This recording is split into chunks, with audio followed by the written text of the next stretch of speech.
Hello everyone, welcome back to my channel. आज के lecture में हम सर्कल जनरेटिंग एल्गोरिदम्स को देखेंगे। हम सीखेंगे कि कंप्यूटर ग्राफिक्स में एक सर्कल को जनरेट कैसे किया जाता है यूजिंग पिक्सेल्स।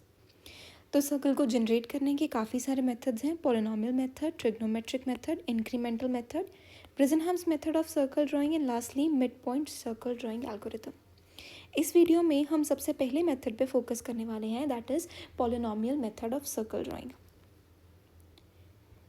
सबसे पहले देखते हैं कि एक कार्टेशियन प्लेन में सर्कल की इक्वेशन किस तरह से होती है। यहाँ पे हम मान के चल रहे हैं कि जो हमारा सर्कल का सेंटर है वो ओरिजिन पे है, यानी कि 0 0 है। वैसे हमारे पास बेसिक इक्वेशन होती है ये x माइनस एक्स सी।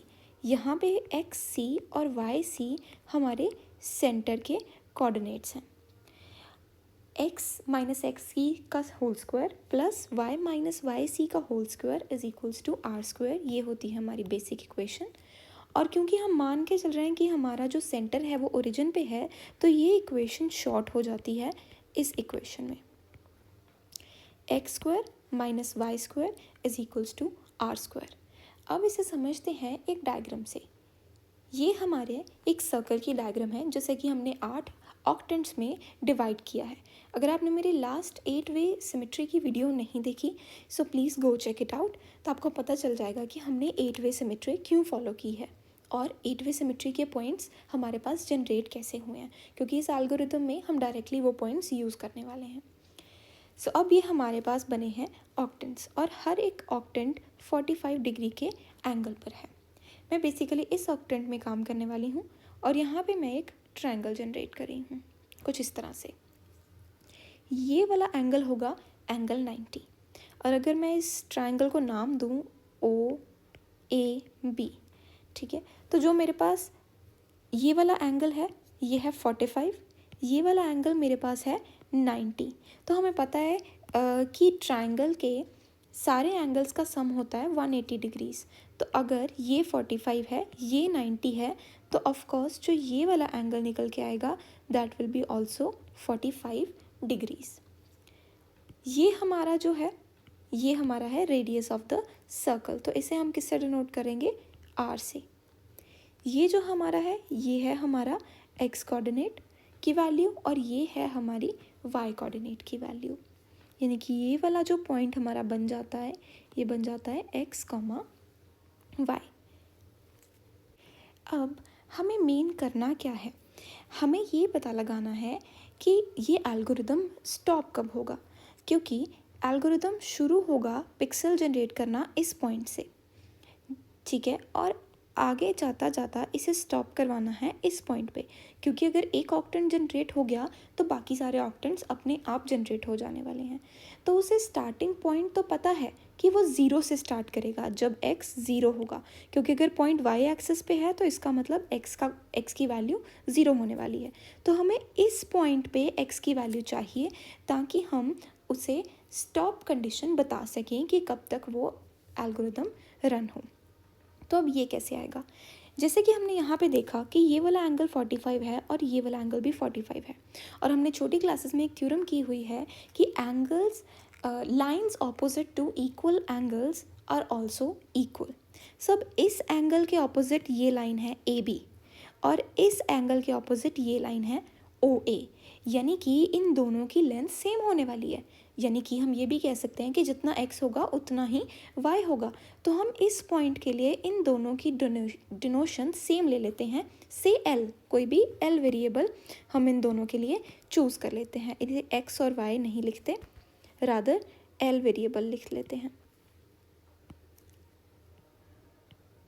ठीक है। और उसका रीज़न अभी आपको बता दिया है कि हमने एक थ्योरम अप्लाई की है, lines opposite to equal angles are also equal. तो इन दोनों की लेंथ आ गई L एंड L। अब हम इस ट्रायंगल में लगाएंगे पाइथागोरस थ्योरम, जो कि होती है perpendicular square plus base square equals hypotenuse square. Perpendicular है L, बेस भी है L और हाइपोटेन्यूज है R, जो हमारा रेडियस। इस एल्गोरिदम को अप्लाई करते हुए हम इसे लिख सकते हैं 2L स्क्वायर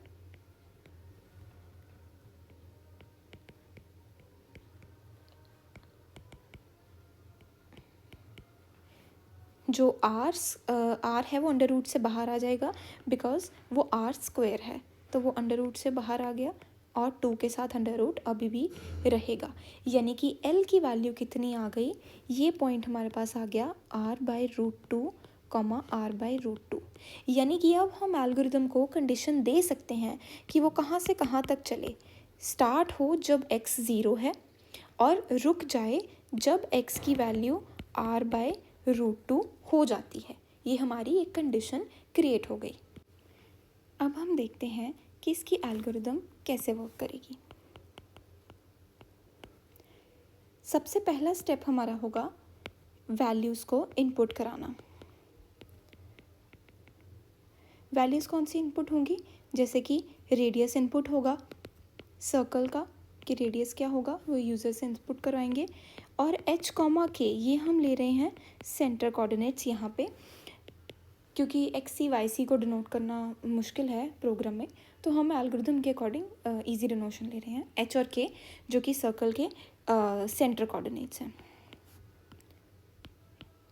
इनको इनपुट कराएंगे यूज़र से। और इसके बाद x को 0 इनिशियलाइज करवाएंगे और x एंड को r/√2, जैसा कि अभी हमने ऊपर कैलकुलेट किया।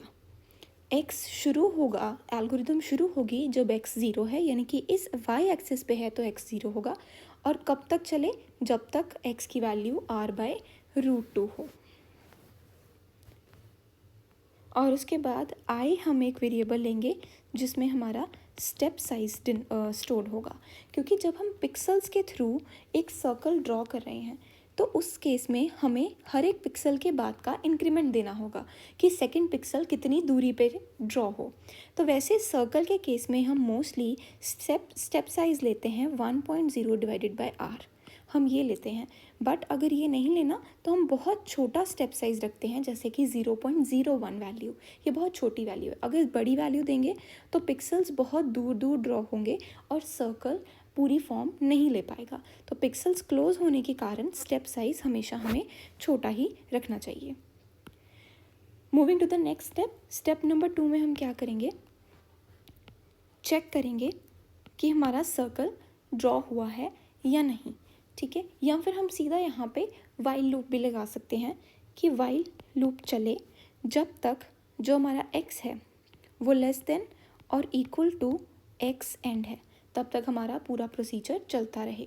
और उस प्रोसीजर के अंदर क्या हो, y is equal to r² minus x²। अब ये इक्वेशन कैसे बनी, हमने स्टार्टिंग में देखा था सर्कल की इक्वेशन थी ये, जस्ट इसकी पोजीशंस चेंज की हैं हमने, r² माइनस x² और y का स्क्वायर उधर ले गए हैं। और एक इनिशियलाइजेशन हमारी रह गई यहाँ पर, x को जब 0 इनिशियलाइज किया है तो इनिशियल वैल्यू ऑफ y को r इनिशियलाइज करेंगे। ऐसा क्यों, अगेन डायग्राम से देखते हैं। क्योंकि यहाँ पे जो हमारा y है वो हमारा रेडियस ऑफ द सर्कल ही आएगा, इसीलिए यहाँ पे y की वैल्यू r ही होगी। अगर रेडियस 10 है तो यहाँ पे y भी 10 ही होगा, क्योंकि जो ये y एक्सिस ही है और ये r के इक्वल है, रेडियस ऑफ द सर्कल के इक्वल है। उसके बाद जब तक x is less than equal to x end है तब तक ये पूरा प्रोसीजर चलता रहे, यानी कि x के बेसिस पे y अलग अलग पॉइंट पे कैलकुलेट होता रहे और साथ में पिक्सल्स प्लॉट होते रहें। तो हमारा फंक्शन होता है प्लॉट पिक्सल, ठीक है। पहला पिक्सल प्लॉट होगा x plus h y plus k. h और k हैं हमारे सेंटर कोऑर्डिनेट्स। और जब हमने स्टार्टिंग में इक्वेशन देखी थी तो हम मान के चल रहे थे कि सर्कल का जो सेंटर है वो ओरिजिन है। तो हम फॉर द सेफर साइड जब पिक्सल को प्लॉट करते हैं हम h और k को ज़रूर ऐड करते हैं कि अगर तो सेंटर होगा तो ऑफ कोर्स 0 0 ऐड हो जाएगा, बिकॉज ओरिजिन है अगर सेंटर तो 0 0 ऐड हो जाएगा और पिक्सल पे कोई फ़र्क नहीं आएगा। बट अगर सर्कल का सेंटर ओरिजिन नहीं है तो उस केस में हमें उसके सेंटर कोऑर्डिनेट्स ऐड करने पड़ेंगे एक्स वाई में, ताकि ओरिजिनल पॉइंट मिल सके। इसलिए हम x में h और y में k ऐड करते हैं।